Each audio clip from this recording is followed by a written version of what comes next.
네, 또 간밤에 신규 실업수당 청구 건수 발표가 됐는데 좀 조용한 편이었던 것 같아요. 전망치를 밑돌기는 했지만 시장의 예상치에서 크게 벗어나지는 않은 것 같습니다.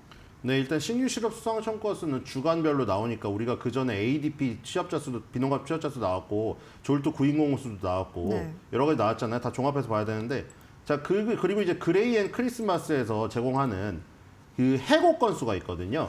기업들이 해고를 많이 하면 그 다음에 뭐가 진행되겠습니까? 해고를 당한 실업자가 노동부에 가가지고 나 실업자 됐습니다. 실업수당을 청구하겠죠. 네. 그리고 그게 실업률로 이어지고 그렇기 때문에 선제 지표로 작용하는 게 기업의 해고 건수입니다. 그래서 그 그레이 앤 크리스마스에서 제공하는 기업의 해고 건수가 작년에 굉장히 큰 대량 해고가 한 번 있었습니다. 대량 해고가 한 번 있었고 지금 밑으로 처지긴 했지만 다시 한번 이번에도 대량 해고가 있을 수 있는 가능성이 있기 때문에 그거를 보면 우리가 미리 알 수 있다.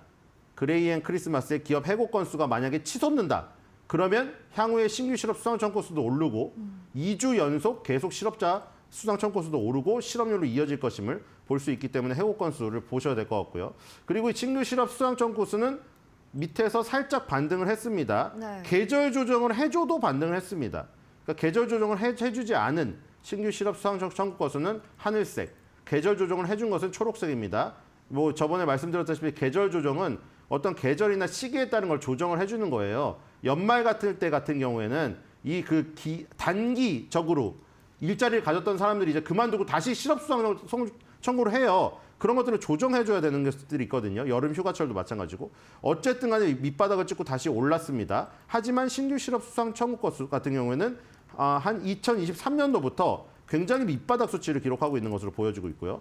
그리고 이제 뉴욕주가 가장 많은 실업 수당 청구 건수를 기록을 했습니다. 뉴저지가 가장 적었고요. 뉴욕 대도시 위주 지역에 뭔가 실업 수당 청구 건수에 어떤 변화가 나타난 것을 볼 수가 있기 때문에 시골뿐만 아니라 뉴저지 같은 시골뿐만 아니라 대도시에 뭔가 AI로 인한 침투로 인해서 신규 실업자가 발생한 거 아닌가 하는 분석을 해봐야 될 지표가 나왔고요.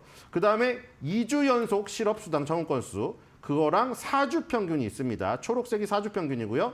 2주 연속이 빨간색입니다. 자, 아까 전에 신규 실업 청구 건수가 한 주마다 나오는 것을 4주를 묶어서 봐도 지금 괜찮죠? 4주 평균이 밑으로 떨어져서 박스권 하단부에 위치하고 있는 것으로 보일 수가 있습니다. 2022년도 말부터 지금 나와 있는데 2022년도 말부터 거의 2023년도 중반 빼고는 가장 최저치 부근으로 흘러내려가고 있는 걸 볼 수가 있겠죠. 그런데 저 2주 연속은 늘어나고 있다.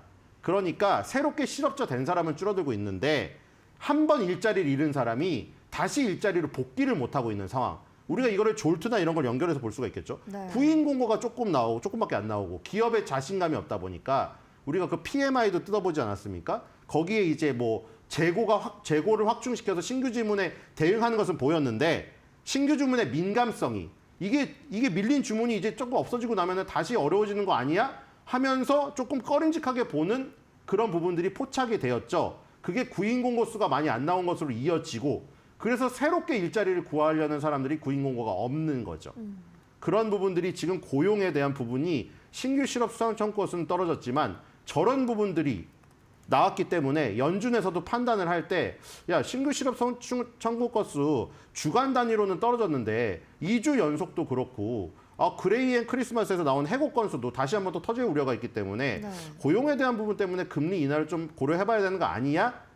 이런 생각을 할 수가 있겠죠. 하지만 우리가 또 물가를 생각하지 않을 수가 없기 때문에 네. 그 PMI에서 나왔잖아요. 아직도 소비자 가격이 상당히 높은 부분이 있음을 공급관리자 지수에서 그래서 그런 부분 때문에 연준의 판단이 상당히 어려운 지금 상황으로 흘러가고 있음을 알 수가 있겠습니다. 네, 말씀하신 것처럼 좀 지표가 혼조세를 보이다 보니까 연준의 금리 셈법이 상당히 복잡해졌을 것 같습니다. 주식시장은 또 어떻게 반응할지도 한번 저희 마켓 시그널과 함께 지켜보시면 좋겠습니다.